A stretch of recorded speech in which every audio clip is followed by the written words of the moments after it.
Sus viajes y descripciones detalladas de todas las cosas que vio, aún hoy en la actualidad son cuestionados. No fue el primer europeo en viajar a tierras lejanas, ni siquiera fue el primero de su familia. Sin embargo, se aseguró de que el suyo fuera el nombre escuchado a lo largo y ancho del mundo, escribiendo sus experiencias, recuerdos y relatos.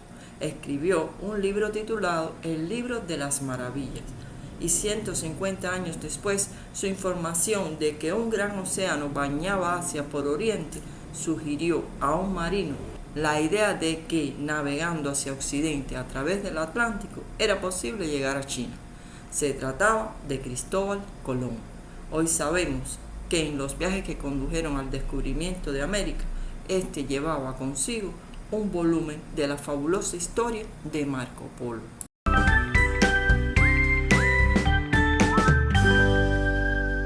Sobre este fascinante personaje existen libros, películas, animados, pero poco se sabe de la vida de este viajero del siglo XIII. Durante la etapa de su vida, Venecia seguía siendo una de las mayores potencias comerciales y marítimas del mundo, y era habitual escuchar allí, a la sombra de las cúpulas de ópalo, junto a los suntuosos palacios y a la vista de las doradas góndolas, las historias más extraordinarias y peregrinas.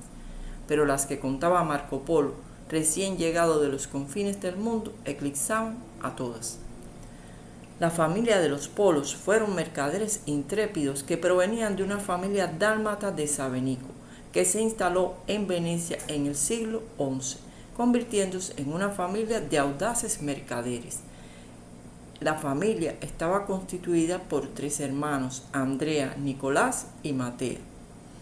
Andrea, el mayor, viajó y se estableció en Constantinopla y estableció fructíferas relaciones con los hombres de las caravanas que venían de lejanos países situados más allá del Mar Negro. Las noticias que hablaban de las conquistas de los mongoles en el Asia Occidental hicieron pronto mella en su agudo sentido comercial, de modo que llamó a sus hermanos que vivían en Venecia y les animó a no desaprovechar aquella magnífica ocasión de hacer grandes negocios. Y en el año 1253, Nicolás Polo se despidió de su esposa embarazada y con su hermano Mateo partió rumbo a Constantinopla en una galera repleta de madera, hierro en lingotes y forjado, grano, tejidos de lana y carne salada. Y en el año 1254 nacería su hijo Marco.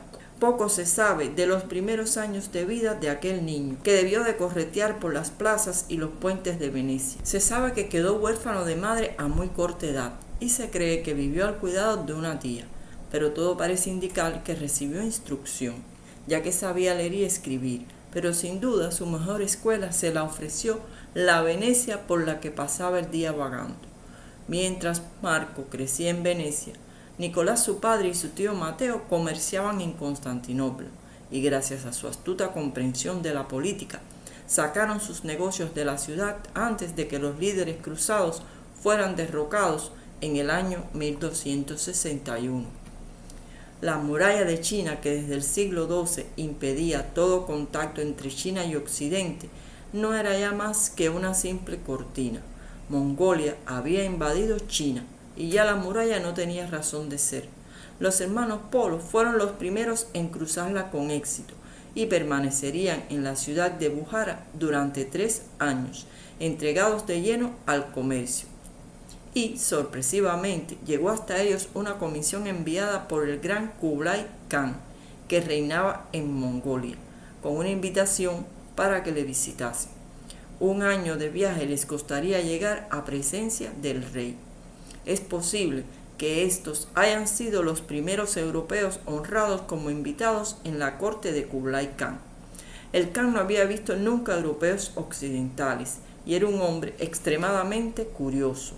Nieto del mítico Gengis Khan, Kublai tenía 43 años cuando los Polos fueron conducidos a su presencia.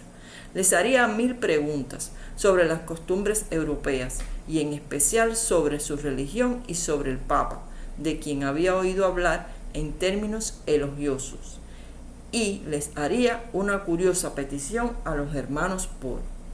Quería que le entregaran un mensaje al Papa y que después regresaran a su reino con 100 sacerdotes cristianos o eruditos capaces de explicarles la religión del cristianismo y que le llevaran aceite del Santo Sepulcro en Jerusalén.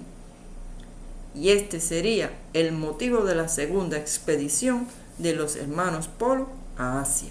Los dos comerciantes, convertidos en mensajeros después de un viaje de 3 años, llegaron a Venecia en 1269.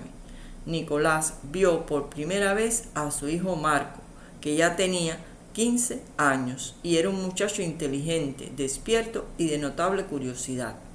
El Papa Clemente IV había muerto aquel mismo año, por lo que los Polos pasarían 2 años en Venecia disfrutando de un monótono cambio de vida, mientras esperaban la elección de un nuevo Papa para hacer la entrega de la carta del Kublai Khan al nuevo Papa. En el año 1271, los hermanos Polo y el joven Marco, de 17 años, embarcaron en dirección a Acre, con el objetivo de conseguir la autorización necesaria para viajar a Jerusalén a conseguir el encargo del Khan, el aceite del Santo Sepulcro. En Acre conocerían a Teobaldo Visconti, el archidiácono de Leige, que estaba en cruzada con el futuro Eduardo I de Inglaterra, y unos días después Visconti fue nombrado el nuevo papa, convirtiéndose en Gregorio X. De esta forma, los hermanos Polos lograrían entregar la carta del Khan al nuevo papa. Este les proveería de cartas que acreditaban la demora que les ocasionó la muerte del papa y el retraso en la elección de su sucesor. Entonces decidieron partir de nuevo hacia la corte del Khan, pero de su segunda encomienda solo conseguirían para el gran Khan 2 frailes predicadores.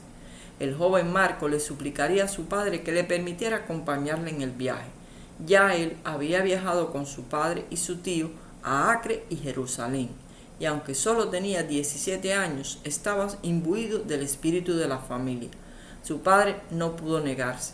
Sabía que Marco era capaz de cualquier cosa y que poseía una curiosidad insaciable, una memoria privilegiada y una capacidad para sobreponerse a las contradicciones posiblemente mayor que la suya. Sin embargo, sufrirían una pérdida durante el trayecto. Los 2 frailes que les acompañaban decidieron volver atrás a la primera señal de peligro, pero los Polos continuaron su camino, que duró más de 3 años, y Marco Polo haría una crónica minuciosa y amplia de todo aquello que vio, comprando y vendiendo y aumentando en definitiva las ganancias, aunque sin hablar nunca de ello, cazando de vez en cuando y admirando siempre a las mujeres. Viajó Marco Polo con sus parientes por la inmensa Asia. Habían recorrido ya gran parte del camino iniciado en la primavera de 1271 y en ningún momento había dejado Marco de anotar en su memoria las industrias, los frutos, los animales y todo aquello que excitaba su curiosidad, que era mucho. Utilizando la ruta de la seda, lentamente se abrirían paso hacia y a través de la tierra de los mongoles, pero tendrían que detenerse en Afganistán cuando Marco se enfermó, posiblemente de malaria. Les tomaría más de 3 años llegar a la corte de Kublai Khan, en su palacio de verano en Chandu o Sanadú en junio del año 1275, donde se encontraba el monarca. El gran Kublai Khan recordó perfectamente a sus amigos, leyó la carta del Papa sin dar muestras de decepción por la ausencia de los 100 sabios y puso el aceite del Santo Sepulcro junto a sus demás tesoros. El palacio del monarca, su lujo y tamaño dejaron una impresión imborrable en Marco, y diría: Kublai Khan tiene un vasto palacio, construido con mármol y otras piedras ornamentales. Sus pasillos y habitaciones están cubiertos con imágenes doradas de pájaros y animales, árboles y flores, y muchas otras cosas, tan hábil e ingeniosamente trabajadas que es un placer y una maravilla verlas. El joven Marco se puso al servicio del gran Kublai Khan durante 17 años, encargado sobre todo de observar, apuntar e informar. Impresionado el rey tanto por la agudeza e inteligencia del veneciano como por la desenvoltura con que trataba los asuntos políticos, le envió en primer lugar a la ciudad de Karajan, en la provincia de Yunnan, a 6 meses de viaje de la capital. Marco elaboró un informe tan minucioso que maravilló tanto a propios como a extraños. Desempeñaría varias funciones para el Khan, entre las que intercaló algún vagabundeo por su cuenta. Pasado un tiempo, Marco ya dominaba varias lenguas y dialectos orientales y podía, por lo tanto, recorrer sin intérprete los diversos países que se integraban al vasto imperio mongol. Los vívidos y brillantes relatos de sus experiencias y la facilidad con que recordaba miles de detalles le encantaban al Khan, aburrido de la monotonía de los informes de sus funcionarios.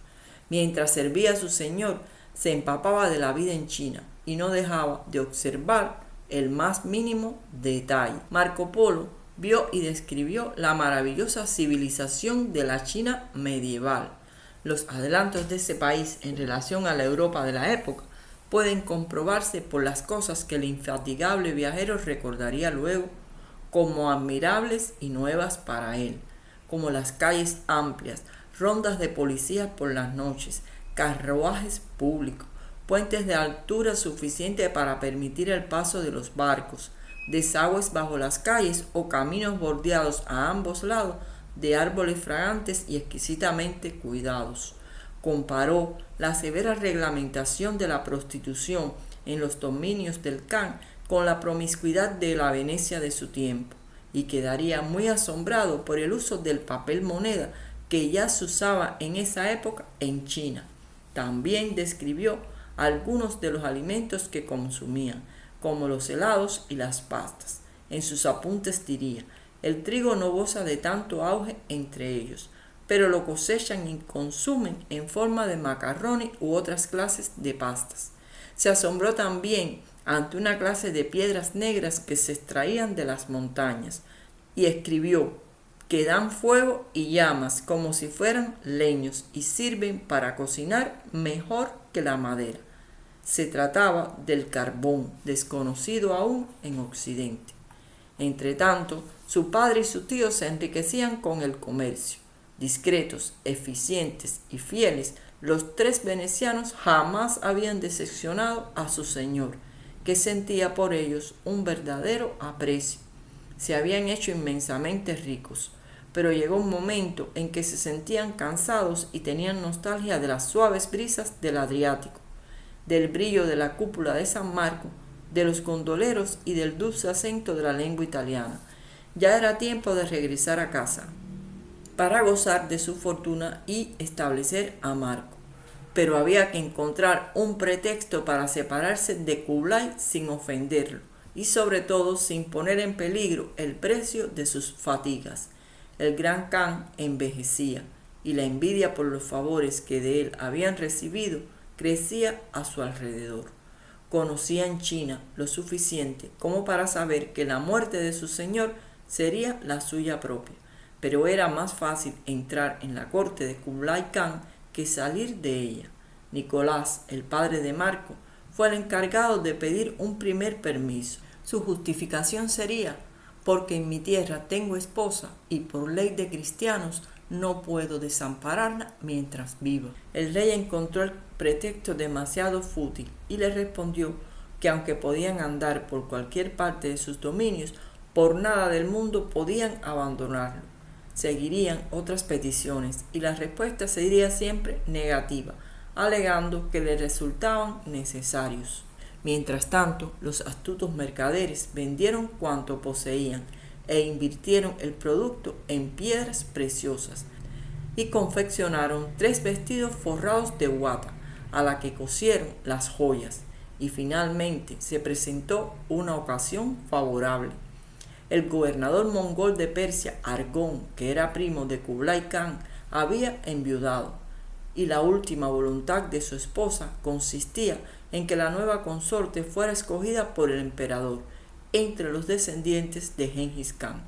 Kublai Khan designó a una hermosa princesa de 17 años de nombre Kokachin, y los polos se ofrecieron a escoltar a la princesa hasta Persia. Marco, que acababa de llegar de la India y como era su costumbre, había traído valiosos informes. Era fácil, decía, llegar al Golfo Pérsico costeando el continente, para evitar los numerosos peligros que jalonaban las rutas terrestres.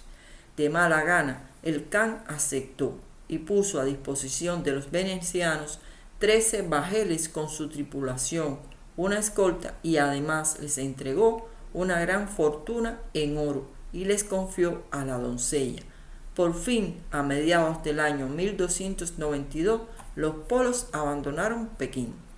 Durante el trayecto, las tormentas y enfermedades diezmaron las tripulaciones, al punto de que Marco afirmó que solo sobrevivieron 18 de los 600 navegantes.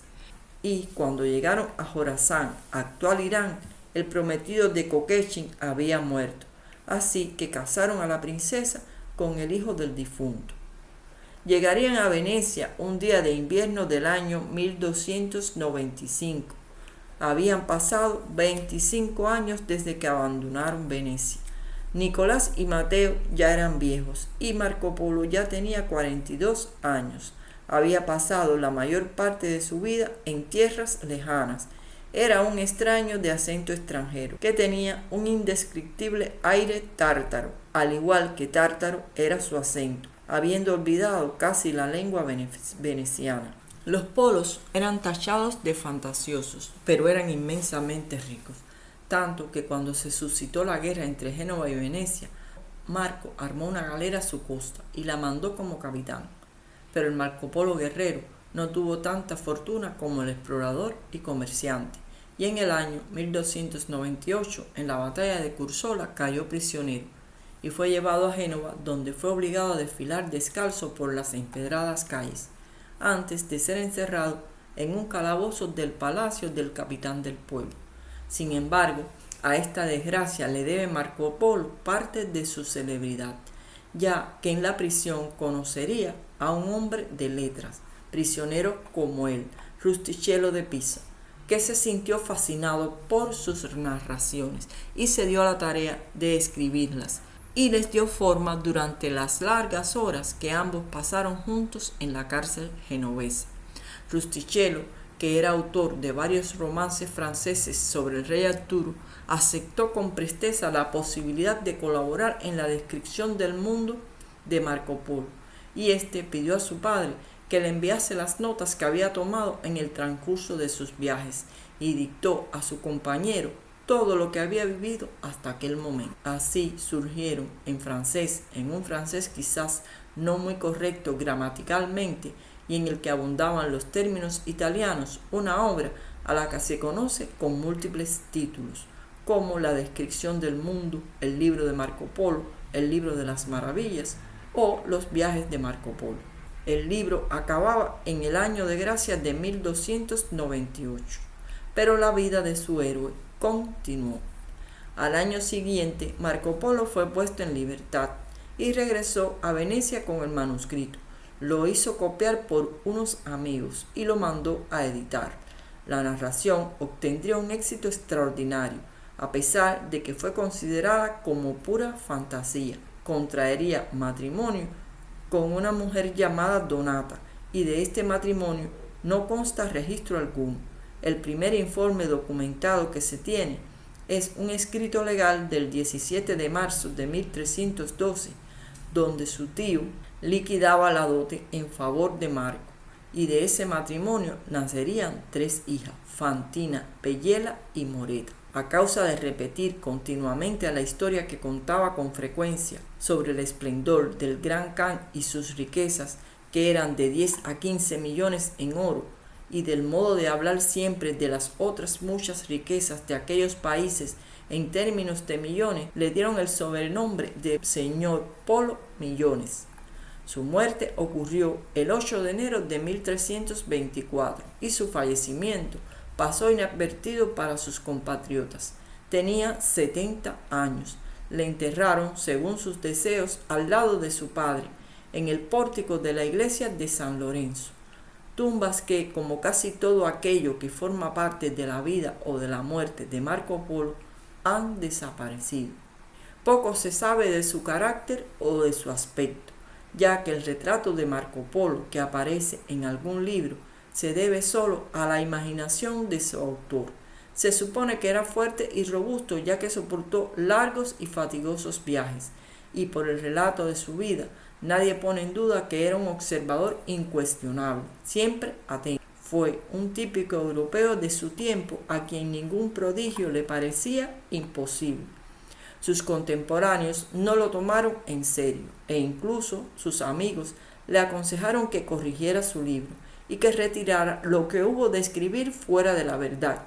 Y dicen que Marco Polo replicó: no he escrito ni la mitad de las cosas que me fue dado ver.